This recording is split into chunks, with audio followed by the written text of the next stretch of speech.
My world was a beautiful, chaotic symphony of noise and color. I am Gabriela, 35, an urban planner in Mexico City. My days were a blur of meetings, traffic, and the constant hum of a city that never sleeps. On the surface, my life was full.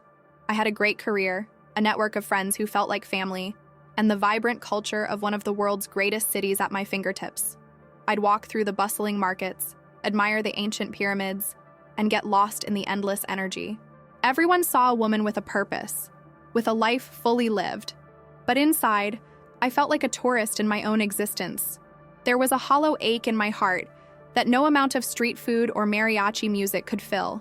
I would sit on my balcony at night, looking at the endless sea of lights stretching to the horizon, and feel so incredibly small.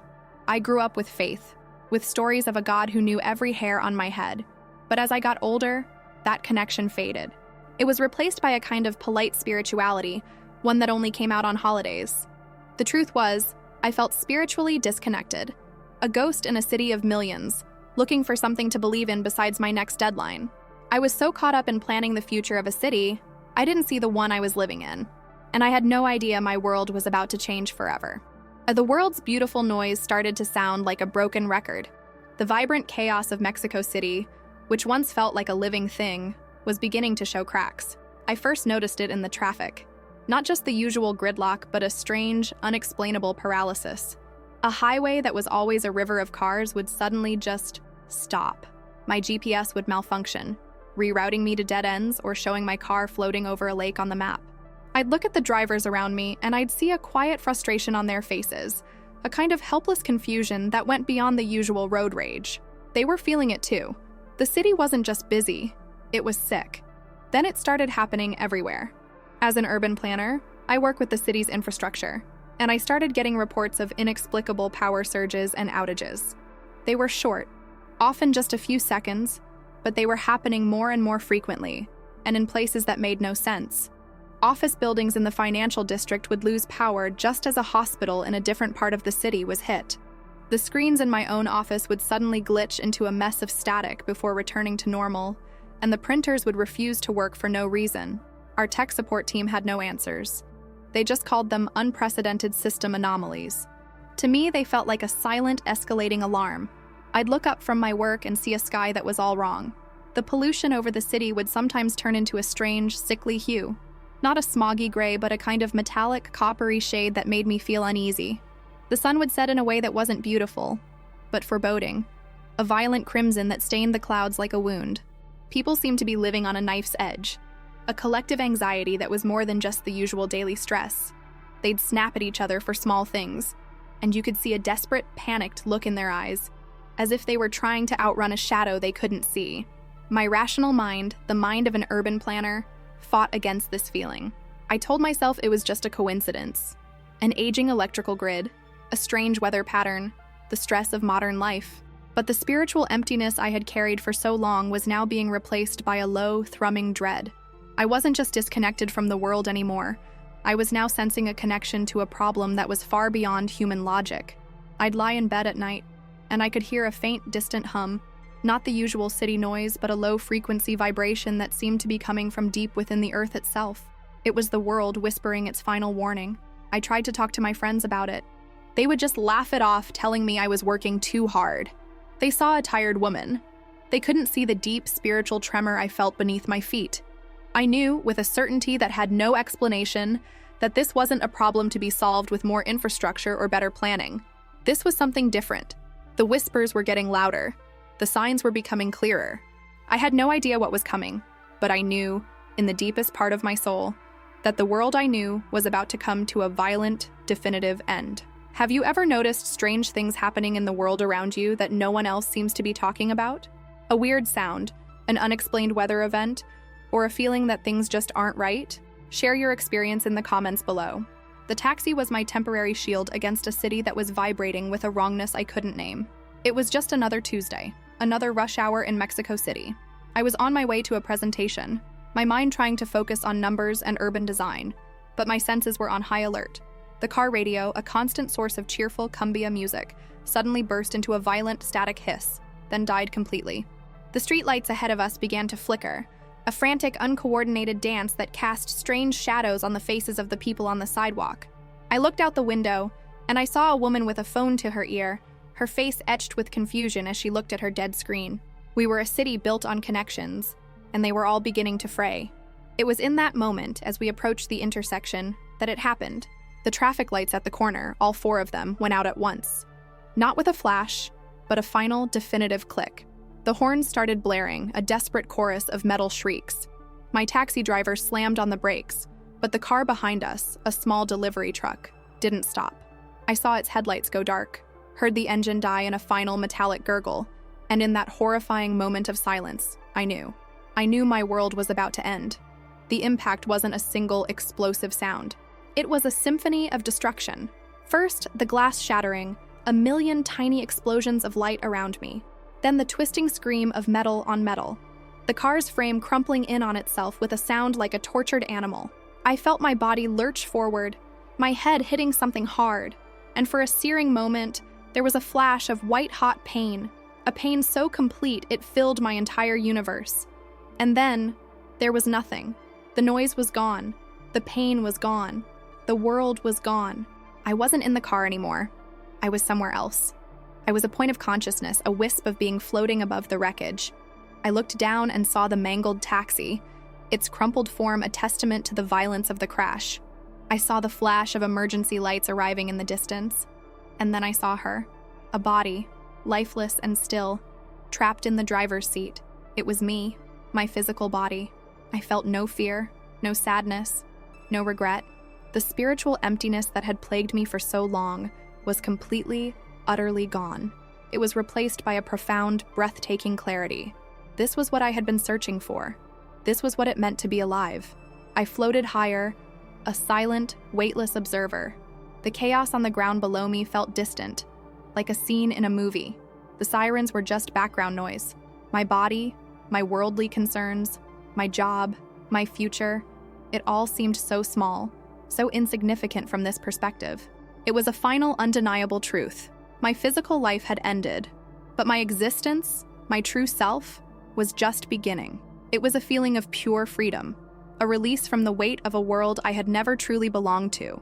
I was just consciousness, untethered and boundless. And in that boundless freedom, I saw it. A light. It wasn't just bright. It was welcoming. It wasn't just beautiful. It was home. And with a gentle, irresistible pull, I began to move toward it. Have you ever experienced a moment in your life where you felt a complete shift, as if you were suddenly outside of yourself, watching from a new perspective? Share your story in the comments below. But the chaotic symphony of the city was gone, replaced by a profound, breathtaking silence. But this silence wasn't empty. It was filled with a soundless music I could feel in every part of my being, a harmony made of pure, unconditional love. I wasn't flying, I wasn't falling. I was simply moving, with a gentle, graceful ease, toward the light I had seen. It was not a distant point of light, but a vast, golden river of warmth that seemed to flow from an unknown source. Every particle of it pulsed with a life and a knowing that was older than time itself. As I moved closer, I felt a familiar loneliness I had carried my whole life begin to melt away, like snow under a warm sun. The spiritual void, the feeling of being a tourist in my own life, it all disappeared. This light was home. It was the answer to every question I had ever asked. It wasn't just bright, it was a consciousness, a living entity that was reaching out to me. It didn't just illuminate the path, it was the path itself. I was no longer an observer. I was a part of its essence. The light was made of every color, every emotion, every truth that ever existed, all woven together in a tapestry of perfect, crystalline understanding. And then, I felt known. Not just my name, or my past, or my dreams. I felt known on a level so complete that every thought, every secret, every fear I had ever held was laid bare. But there was no shame, no judgment. There was only acceptance. An overwhelming, healing acceptance that made my earthly existence feel like a long, painful dream I was finally waking up from. All the anxieties, the deadlines, the frustrations of my life in the metropolis, they were insignificant here. I was just a soul, clean and raw and completely at peace. The communication was not spoken, but was a deep telepathic connection that bypassed all my human senses. The light showed me my life, not as a linear story, but as a series of interconnected moments. each one leading me to this exact point. I understood the meaning behind my spiritual emptiness, my career as an urban planner, my constant search for connection. It was all preparing me for this. I saw how every human being is a part of this same light, a part of a greater whole, and how we had all, in our rush to build our own lives, forgotten that we were never truly separate. We had built a world of noise and distraction and forgotten to listen to the whispers of our own souls. As the light became my entire reality, I felt a presence forming within it. Not a shape or a form, but an essence of pure love and profound wisdom. And in that presence, I felt a gaze that held all the sorrow and all the hope of humanity.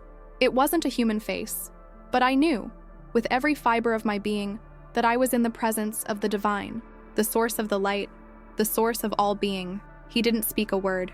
He didn't need to. He simply showed me the truth. And in that truth, I saw the reason for my journey. I saw the reason for the darkness that was coming. Have you ever felt a spiritual connection that transcended words? A moment of peace or understanding that seemed to come from beyond this world? Share your experience in the comments. Let us know if you believe there's a light that goes beyond what we can see or touch. And the moment I looked into the eyes of the divine presence, I understood.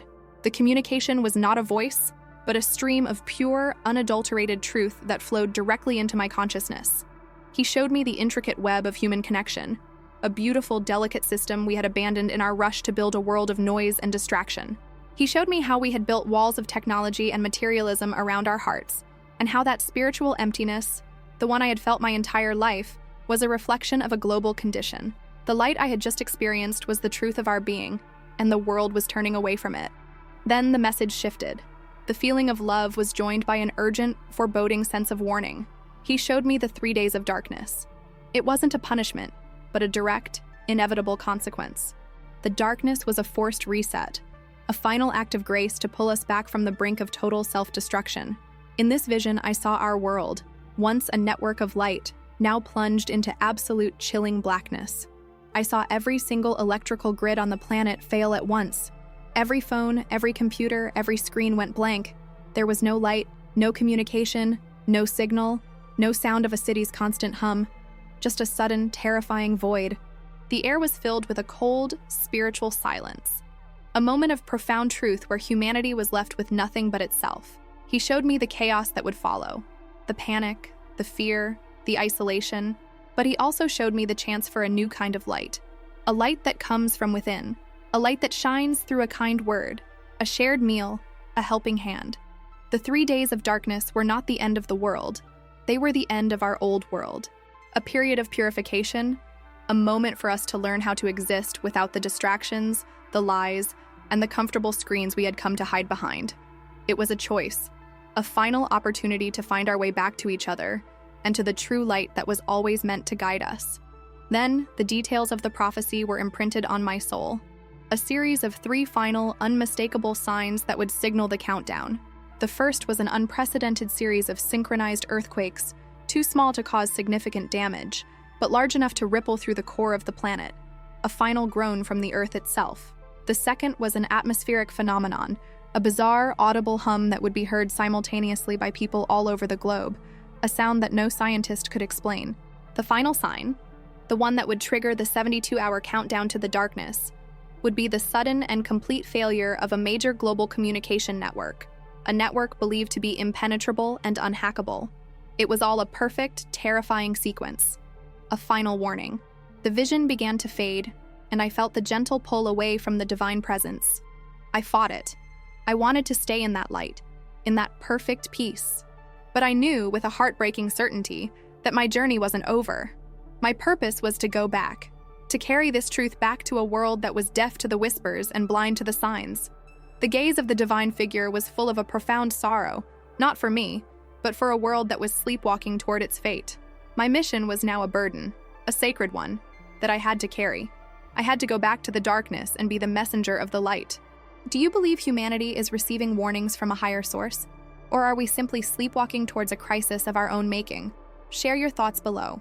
The moment the light began to fade, the love was replaced by a cold, hard truth. The feeling of unconditional peace was joined by an overwhelming download of information, a full and complete understanding of the prophecy. I wasn't just shown the future. I was given the blueprint of its arrival. I was shown the 3 days of darkness. It wasn't just a power outage. It was a total global cessation of all light, all electricity, all human communication. The world, as a collective consciousness, was about to go silent. He showed me the mechanism of the event, a spiritual cleansing that would manifest as a physical reality. The spiritual disconnection we had all felt was coming to a head, and our dependence on technology was our greatest weakness.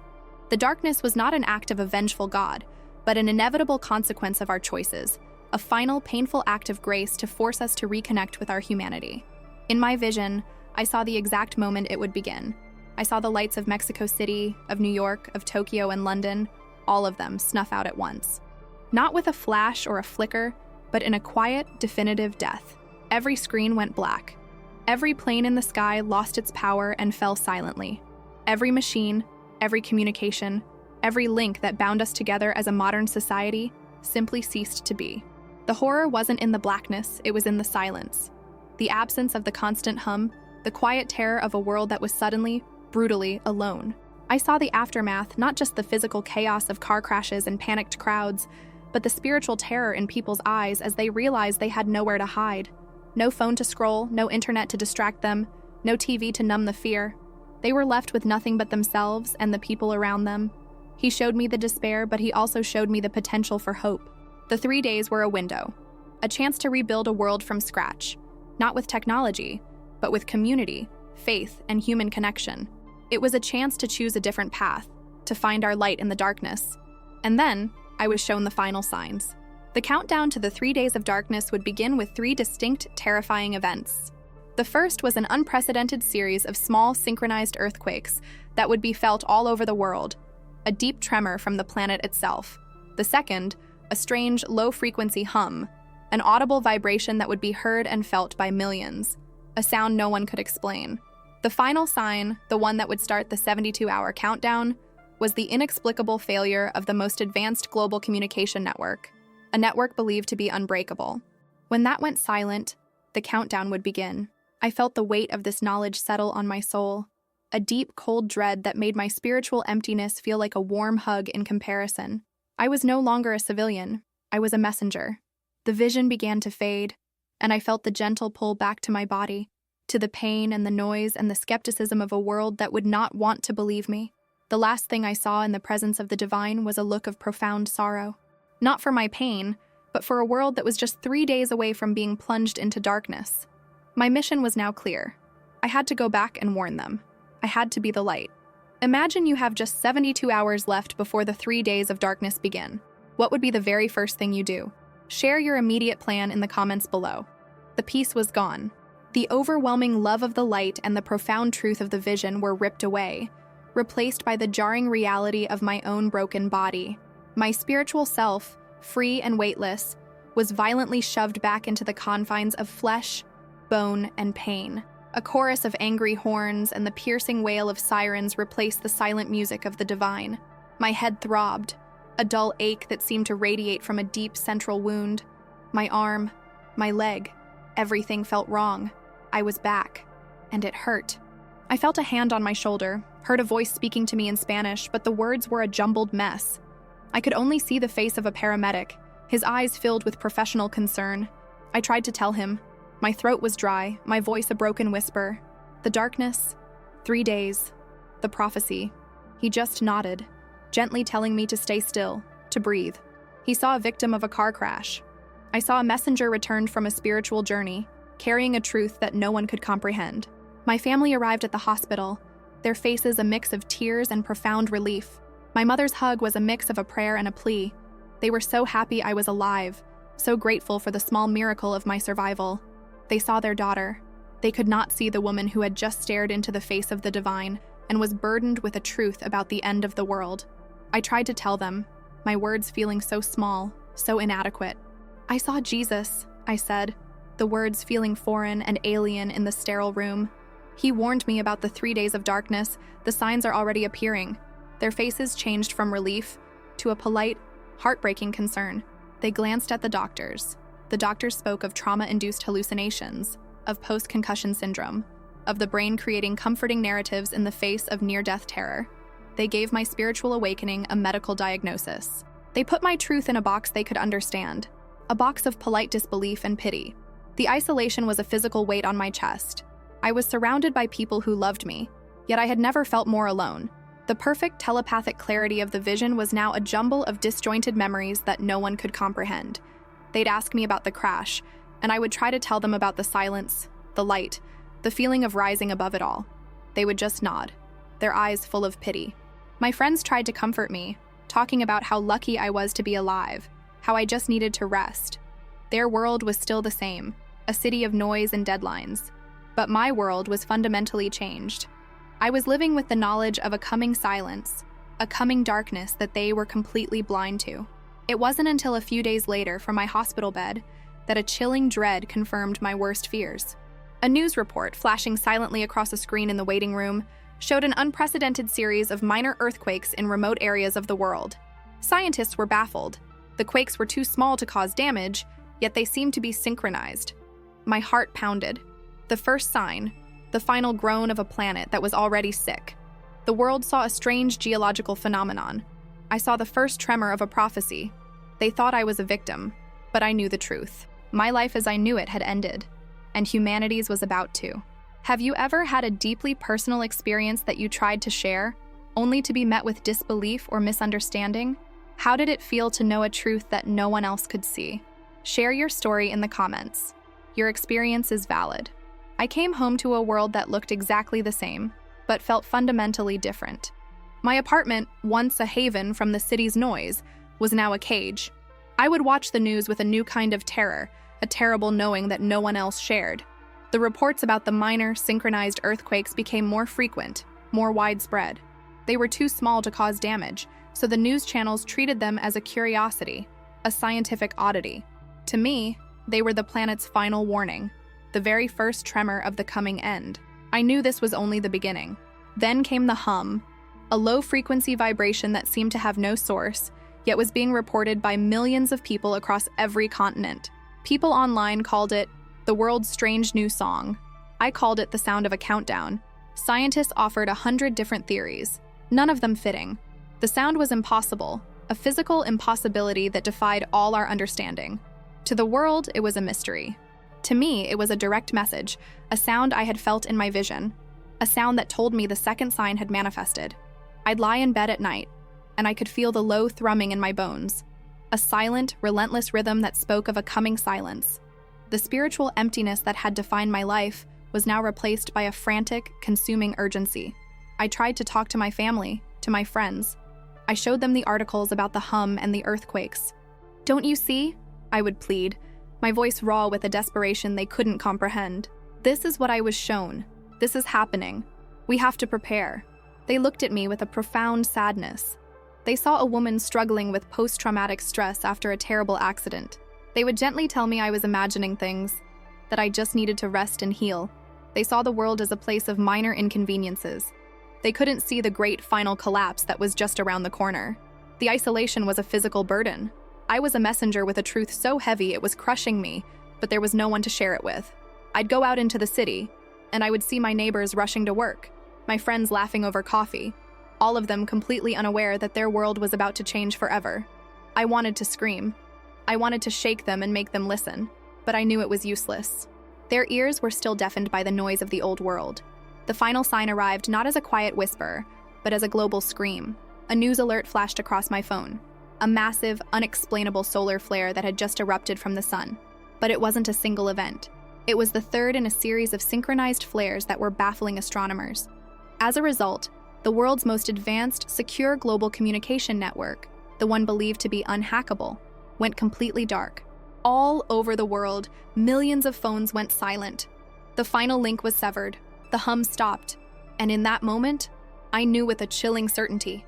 The 3 days of darkness were coming. The 72-hour countdown had begun. Have you ever noticed something strange in the news or in your daily life? A coincidence? A weird event? That you couldn't explain? What was it? And did you have a feeling it meant something more? Share your thoughts below. The moment the last global network failed, I knew my time had come. The silence on my phone wasn't just a technical problem, it was the starting pistol of a race against oblivion. The 72-hour countdown had begun. The dreadful calm I had felt was replaced by a fire of desperate urgency. I was no longer a victim or a witness. I was a messenger, and I had to make them listen. I started with a final video, my hands shaking as I held the phone. I didn't mince words. The 3 days of darkness are coming. The final sign has appeared. You have 72 hours. I posted it to every platform I could, a frantic final plea into a digital void. The video went viral, but just like before, it was a spectacle, not a warning. Memes were made, jokes were shared. I became a digital curiosity, the doomsday urban planner from Mexico City. People saw a woman who had gone through a trauma. They could not see the truth. I knew the internet was useless. The message had to be real. I grabbed a piece of cardboard and a marker, and with a shaky hand, I wrote the prophecy on it. 3 días de oscuridad, 72 horas. Then I walked. I walked to the heart of the city, to the Zocalo, the main square, a place where people came to feel the pulse of the metropolis. I stood in the middle of the crowd, a single solitary voice against the roar of a city that was about to fall silent. I held my sign high. People walked past me, their faces a mask of indifference. A few laughed. One man, selling newspapers, looked at me with a mixture of pity and annoyance. "We have enough to worry about, chica," he said, shaking his head. But then, the final sign manifested again, just for us. The massive electronic screens that covered the buildings around the square, usually flashing with news and ads, began to flicker wildly. Colors distorted, text scrambled, and then, with a soft final pop, they went completely dark. The sudden absence of the bright light was a shock. The people around me stopped talking. They looked up, confused, then looked at my sign.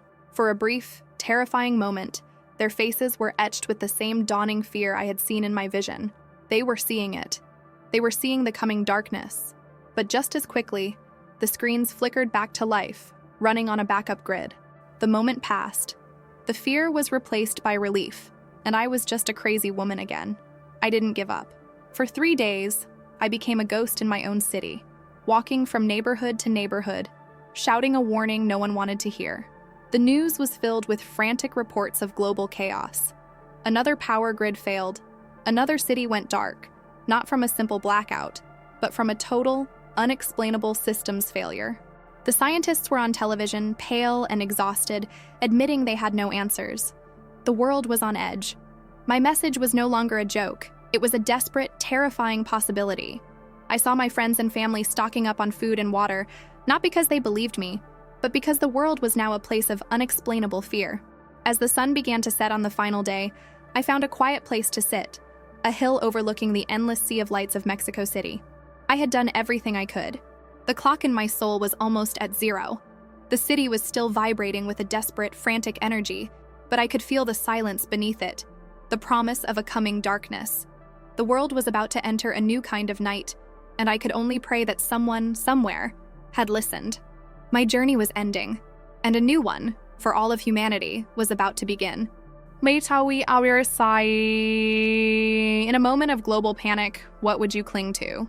What are the 3 most important things you would do if you knew the world was about to go dark? Share your thoughts below. I watched the city go silent. From my vantage point on the hill overlooking Mexico City, the lights that stretched to the horizon, a beautiful sprawling tapestry of human life, began to die. Not with a flash, but with a silent, cascading finality. Building by building, street by street, the light disappeared, swallowed by a darkness so absolute it felt ancient. The endless hum of the city, the constant roar of traffic, the distant music, all of it simply ceased to be. The world's heart stopped beating. The terror I had carried for 72 hours was gone, replaced by a profound, chilling calm. I was right. And in that moment, there was no victory, only the crushing weight of a truth I had to share. The silence that fell over the city was a living thing. The screams, the car alarms, the sirens, all of it was swallowed by a quiet so deep it hurt my ears. In that darkness, I could see the stars, a million brilliant points of light, a celestial map I had never seen before, shining down on a world that was blind. The blackout wasn't a punishment. It was an act of mercy, a final, definitive period at the end of a sentence we were all too busy to read. The world as we knew it, built on noise and distraction, was gone. I wasn't a witness anymore. I was a survivor. My mission wasn't to scream a warning, it was to be a beacon. I walked down the street, my feet touching a pavement that felt different under the darkness. I saw my neighbors emerge from their homes, their faces pale and confused, holding candles and flashlights that would soon die. The walls between us, the ones built by screens and social media, had instantly vanished. We were all just people now, standing in the same darkness, looking for a light that wasn't there. I saw my family, and for the first time since my accident, their eyes weren't filled with pity, but with a dawning, terrified understanding. The argument was over. The truth was now their reality. The darkness was not just a physical void, it was a spiritual one. The blackout was a forced return, a chance to find our way back to each other. He had shown me this. He didn't want to see us fall. He wanted us to see ourselves. We were so busy building the future, we forgot how to live in the present. We were so connected to our devices, we lost our connection to each other, to our planet, and to our own souls. The blackout wasn't a punishment. It was a choice. A choice for us to finally find our way back. My purpose now was not to dwell on the "I told you so." It was to share the peace that came after the truth, the peace I felt in the presence of the divine. The mission he gave me was not to tell them about the darkness, but to show them the light that can be found in a helping hand, in a shared story, in a community that has to build itself up again, one person at a time. The light that shines in the face of fear, a light that we all carry inside us. This isn't an ending, it's a beginning. The world as we knew it is over. The distractions are gone. The digital noise has been replaced by the quiet hum of a new, unknown world. And now the true test begins. Not of our technology or our power grids, but of our humanity. The choice is not about how to survive, but how to live. How to find hope in the face of despair. How to rebuild a world not with wires and screens, but with faith, with community, and with the simple, profound truth that the light was never outside of us to begin with. The lights have gone out. The time for talk is over. The choice is now yours. What will you do with the light you have inside you? Will you share it with a world in darkness?